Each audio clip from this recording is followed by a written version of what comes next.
Queridos, quero saudá-los com a graça e a paz do Senhor Jesus. E sempre eu digo, que é um privilégio quando nós podemos falar a respeito das coisas de Deus. E nesta noite de celebração, em ação e graça por mais um aniversário da nossa SAF, esse privilégio aumenta. Eu só quero agradecer a Deus, à SAF, ao pastor Gideão, por estar com vocês aqui nesta noite para trazer a reflexão com relação às nossas vidas. Como é um dia voltado mais para a celebração da SAF, a nossa mensagem é mais dirigida para as mulheres. Embora nós, homens, tenhamos a oportunidade de aprender das coisas que são relatadas na Palavra de Deus e que serão refletidas nesta noite. O título para a nossa mensagem nós colocamos Vida em Submissão a Deus. Vida em submissão a Deus. Escolhemos apenas um versículo do capítulo 26 de Mateus, que é o versículo 13. Em verdade, lhes digo que, onde for pregado em todo o mundo este evangelho, também será contado o que ela fez para a memória dela. Mateus 26, 13. Vida em submissão a Deus. Queridos e queridas, nós sabemos que desde a queda lá no Éden, que o histórico da mulher não tem sido relevante, pois a história registra a condição e a situação das mulheres durante os milênios. Sempre elas são relegadas a segundo plano, embora haja raras exceções, inclusive na própria Bíblia. Quer no passado ou no presente, as religiões e os sistemas sociais não reconhecia ou não reconhece ainda hoje os valores e os direitos das mulheres. Basta ver agora a questão do Afeganistão, onde as mulheres estão perdendo todos os direitos que tinham, inclusive até de estudar. E não pode sair à rua sozinha. E se sair, tem que sair atrás do marido. Eu vi isso em Londres, numa comunidade que a gente foi visitar, e o marido desceu lá de um carro luxuoso, a mulher desceu com as 10 sacolas de supermercado penduradas nos braços, ele na frente e ela atrás. Certo? E isso hoje ainda é uma realidade no meio de alguns sistemas religiosos. As sociedades religiosas históricas, como o budismo, o islamismo, o judaísmo, sempre deixaram de lado os direitos das mulheres, ou no segundo plano, ou no plano infinito. Embora muitas vezes se diga, não é mais assim, mas continua sendo assim, basta você ter um pouco de conhecimento do que está acontecendo, mesmo na nossa sociedade considerada moderna, nessa sociedade que está avançada, que luta muito por direitos, mas a gente verifica que as mulheres sofrem isso. Quer seja numa religião histórica, ou como nas religiões periféricas, pequenas religiões, pequenos conceitos religiosos ou sociais. Mas há uma coisa muito interessante que, veja, eu falei budismo, islamismo, judaísmo. Então agora eu vou falar do cristianismo. Porque é no cristianismo, veja, que encontramos a mulher sendo colocada ao lado do homem. E isso como foi no início, tá certo? No início. Então, por quê? Basta a gente relembrar o que está escrito em Gênesis, capítulo 1, versículo 27 a 29. Lá está dizendo o quê? Criou Deus, pois, o homem à sua imagem, e a imagem de Deus o criou. Homem e mulher os criou. E Deus os abençoou. Os, no plural. Não é só o homem. A mulher também foi abençoada. E lhes, no plural, disse: sede fecundos, multiplicai-vos, enchei a terra e sujeitai, dominai sobre os peixes do mar, sobre as aves dos céus e sobre todo animal que rasteja pela terra. Muitas vezes a gente pensa que essa ordem aqui foi dada só para o homem, mas não foi. Essa ordem foi dada para o casal. E disse Deus ainda: eis que vos tenho dado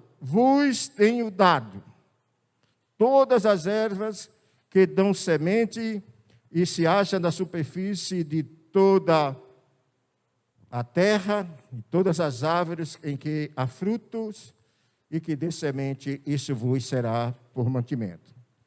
Essas palavras não foram dirigidas para o homem, mas para o casal. Então, lá no início, o casal era igual. Não havia essa ideia de superioridade, que o homem é melhor ou é maior do que a mulher.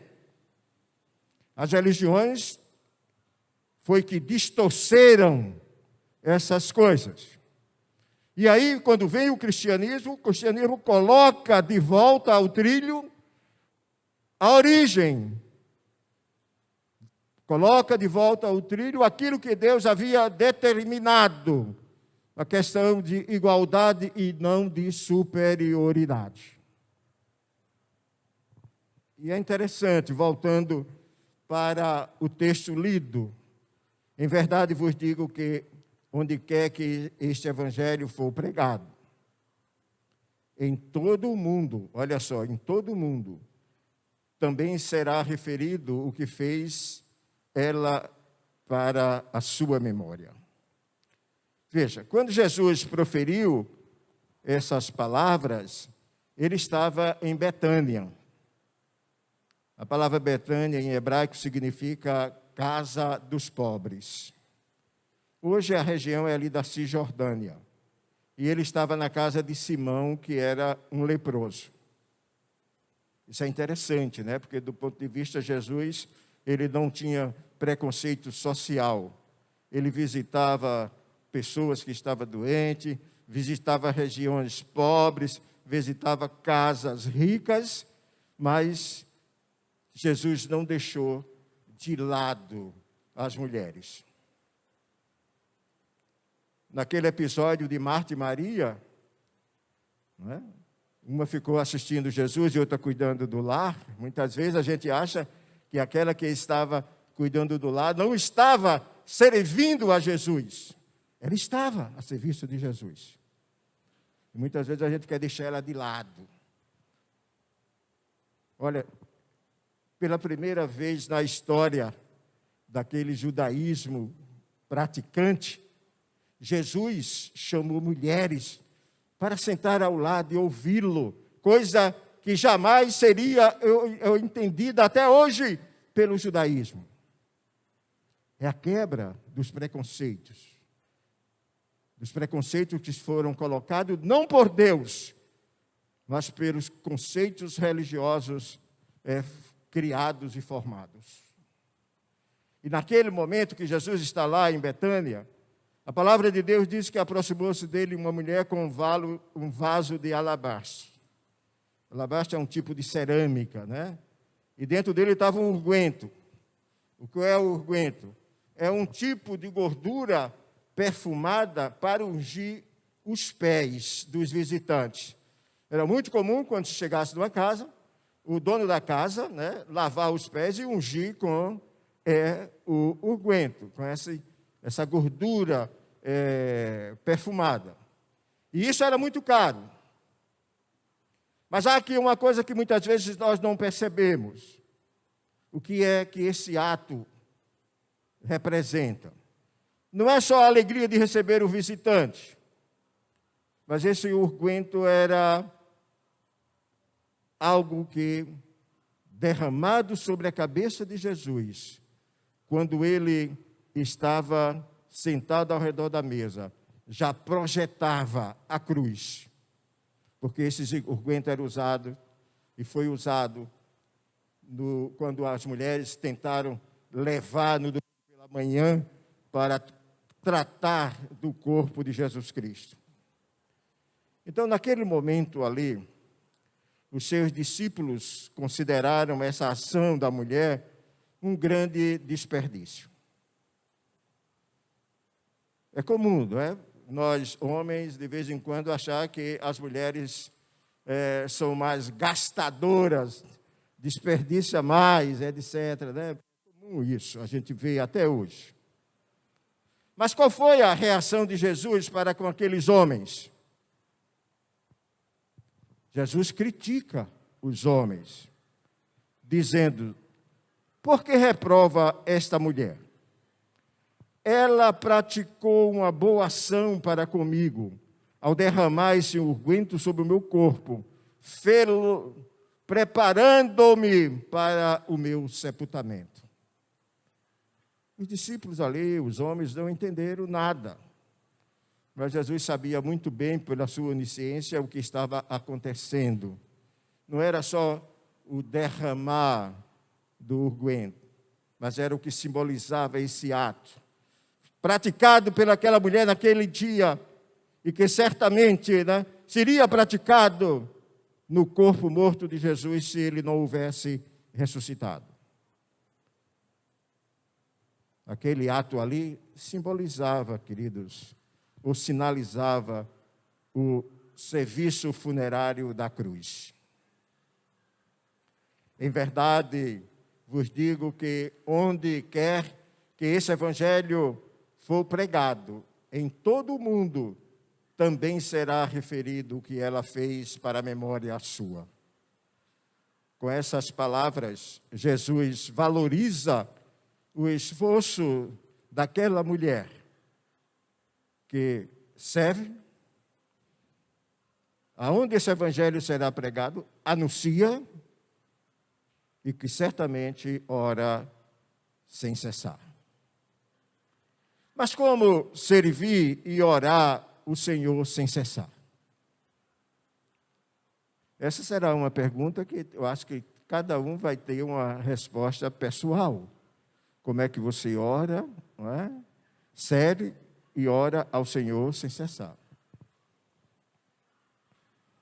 Entre as religiões, é no cristianismo que a mulher pode colocar em prática os seus conhecimentos, suas verdades e as suas ideias.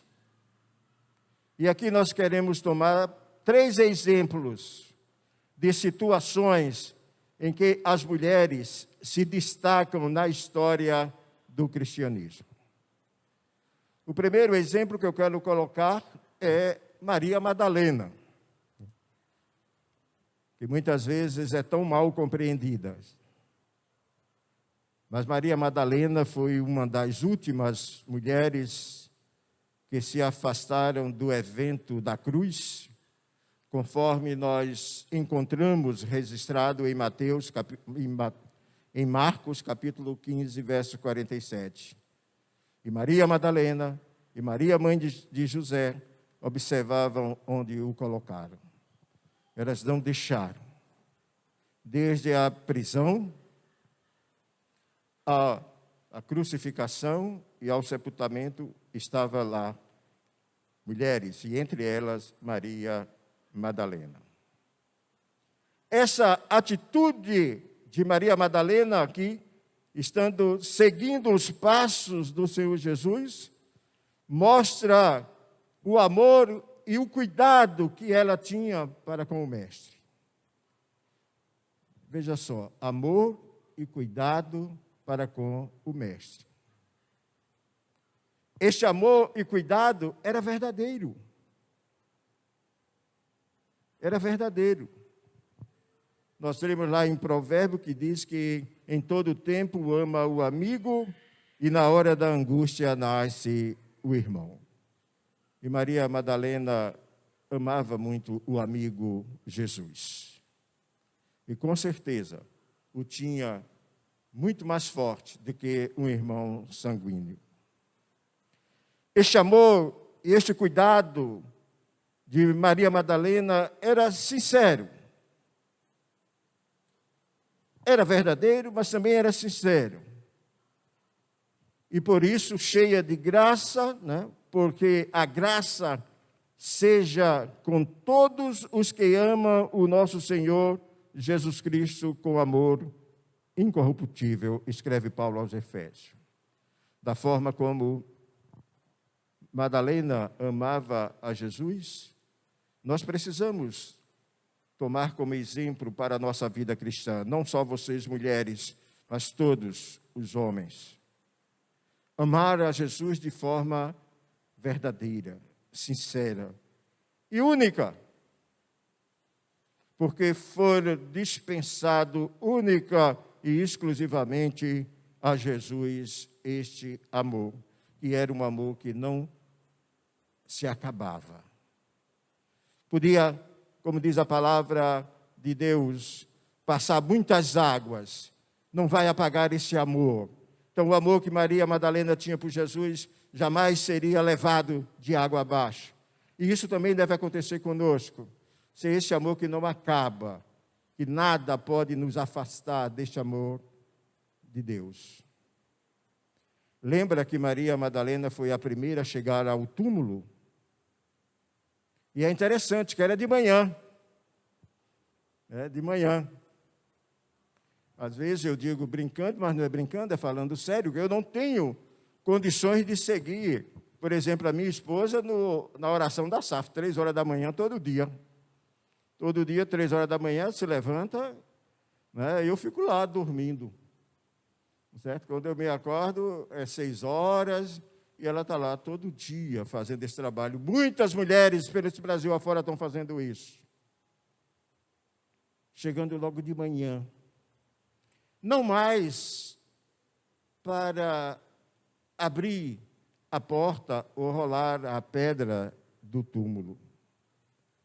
João diz que no primeiro dia da semana, Maria Madalena foi ao sepulcro, né, pela madrugada, sendo ainda escuro, e viu que a pedra fora removida. Ela pode nos dar aqui uma lição, não só para as mulheres, mas para nós como igreja. O que teria, qual a importância de Maria Madalena se levantar cedo? Qual o significado disto para a nossa vida cristã? E nós colocamos aqui uns pontos com relação ao significado deste levantar cedo para servir a Jesus. Primeiro, pela devoção. Porque a palavra de Deus diz que de manhã o Senhor ouve e escuta a nossa oração, diz o salmista. Então, isso é uma devoção. Um outro ponto seria para obedecer a Deus, como fez Abraão, está registrado lá em Gênesis 23:3. Levantou, pois, Abraão de manhã cedo e se preparou para cumprir a ordem que Deus havia dado com relação a Isaque. O levantar cedo também pode estar como exemplo para todos, como os deveres diários, como procedia a mulher virtuosa. Ou também para uma diligência espiritual, como narra Paulo em Romanos.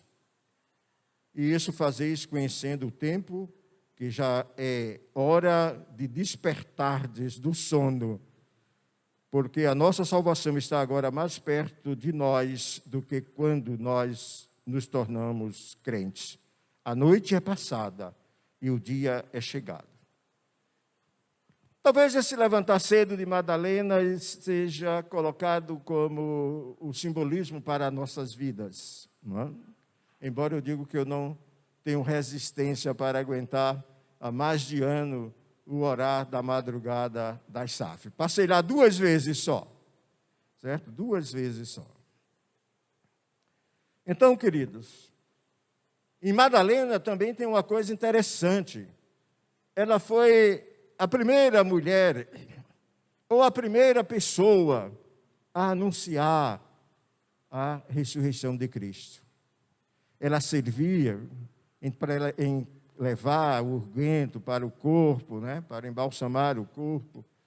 Mas também ela foi anunciadora do Evangelho. Foi a primeira, né, pessoa a anunciar a ressurreição.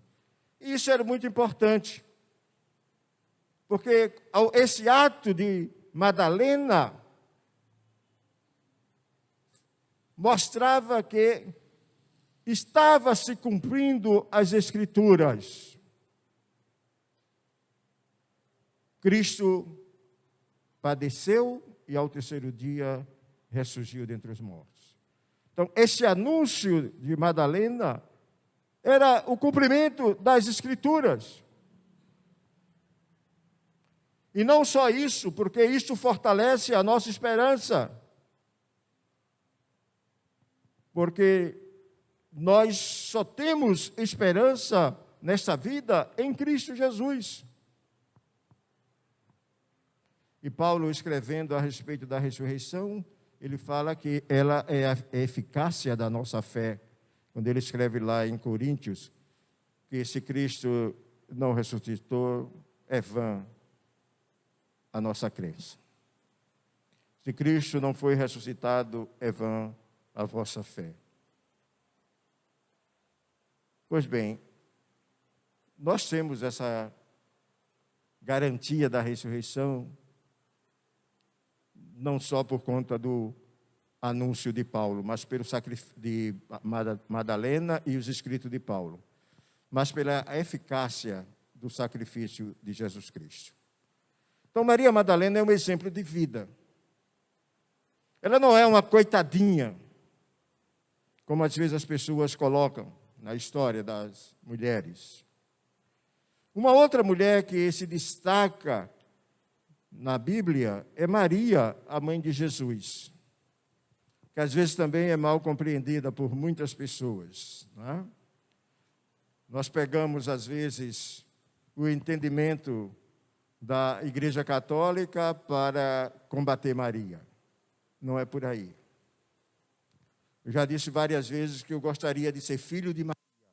Não de pertencer à congregação do filho de Maria, mas eu queria ser irmão de Jesus. Não é? Então, o que acontece? Maria, a mãe de Jesus, foi a primeira mulher a pregar a submissão aos judeus. Olha, imagina naquela época, a mulher se levantar para pregar a submissão aos judeus, como está escrito lá em Lucas capítulo 2, versículo 38. Disse Maria: aqui está a serva do Senhor, que se cumpra em mim conforme a tua vontade. Submissão total. Submissão total. Submissão esta que estabeleceu uma relação com Deus.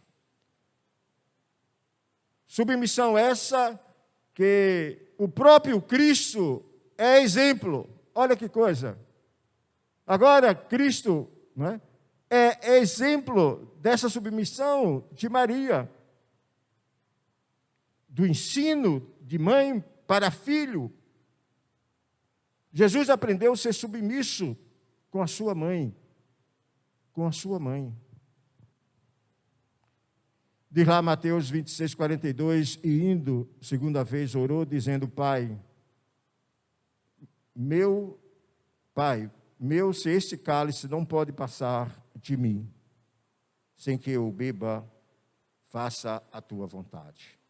Jesus submisso a Deus, entendendo no ensino da sua mãe, que foi submissa desde o início. Uma outra coisa que essa submissão, querido, nos leva a conhecer melhor a Deus. Paulo, escrevendo ao Romano, ele fala isso, que a gente não deve se conformar com este mundo, mas que a gente precisa transformá-lo pela renovação do nosso entendimento, que nós devemos experimentar qual é a boa e agradável e perfeita vontade de Deus. Veja, sempre a vontade, a submissão a Deus. E Tiago, na carta de Tiago, a gente vai ler que a submissão deve ser uma regra do viver diário.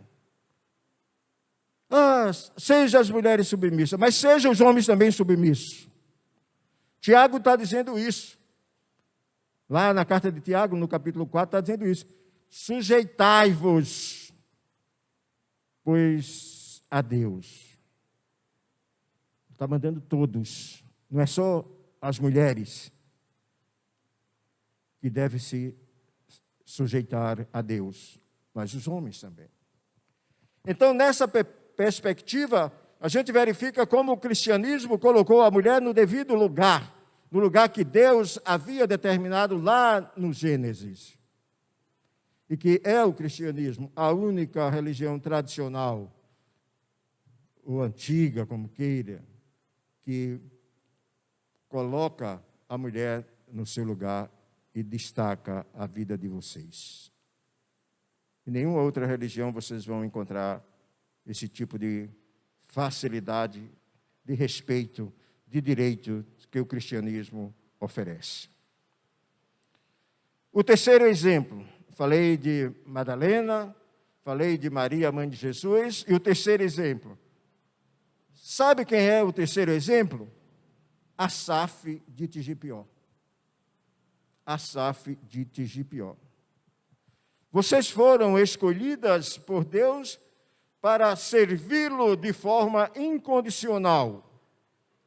E essa forma incondicional se manifesta através do seu orar, do seu servir, tanto nas formas espirituais como nas formas materiais. Durante esses 71 anos, vocês vêm servindo e orando ao Senhor sem cessar. E creio que vocês vão continuar fazendo isso, as mulheres da Asaf de Tigipió, até o dia que o Jesus Cristo voltar. Vocês servem quando estão à disposição dos santos em suas necessidades, quer sejam elas físicas ou espirituais.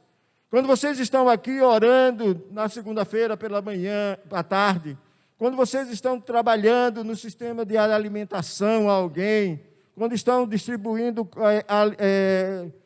favorecendo as pessoas com as suas ações, orando individualmente ou de forma coletiva, através das devocionais pessoais e das atividades de oração da igreja, vocês estão orando e servindo ao Senhor.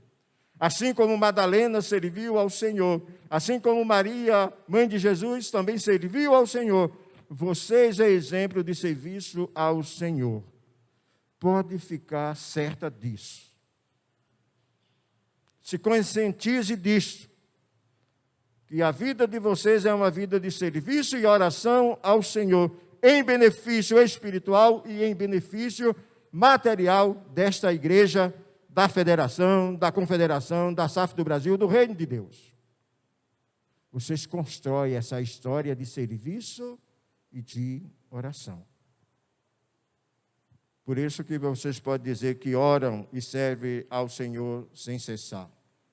E que é importante isso, porque é de forma solidária. Vocês riem com os que riem e choram com os que choram. Eu sou testemunha disso. Uma outra coisa, vocês, mulheres da SAF, vocês são sempre disponíveis, incansavelmente, na obra do Senhor, em fazer o crescimento, em ajudar no crescimento do reino de Deus, da Igreja Presbiteriana do Brasil, e, em particular, da Igreja Presbiteriana de Tigipió. Por isso que a mão de Deus abençoa vocês, agracia vocês Por isso que a misericórdia de Deus está sobre vocês. Queridas e queridos, exemplos de vida devem ser seguidos. Eu não estou querendo dizer aqui agora que a UPH tem que seguir o exemplo da SAF, não, porque cada um tem o seu modelo de funcionamento. Porque às vezes as pessoas dizem, a UPH devia ser igual à SAF. Não, se a UPH for igual à SAF, não é UPH, é SAF. Não é? Mas cada um tem o seu jeito de servir ao Senhor. Vocês servem ao Senhor de forma solidária, são disponíveis, não é, para o serviço, e isso é importante para a vida desta igreja. Quero concluir dizendo o seguinte: vocês estão sempre presentes aos acontecimentos da história do cristianismo. E todos nós devemos seguir esses exemplos que foram colocados aqui. Daquelas que com as suas vidas tornaram possível escrever a história do cristianismo, e em particular a história da nossa igreja.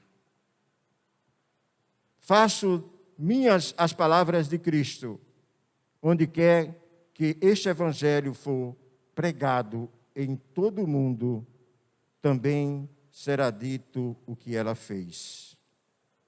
Aonde a história da igreja presbiteriana de Tigipió for contada, vocês serão sempre lembradas pelo legado que vocês vêm construindo durante esses 71 anos.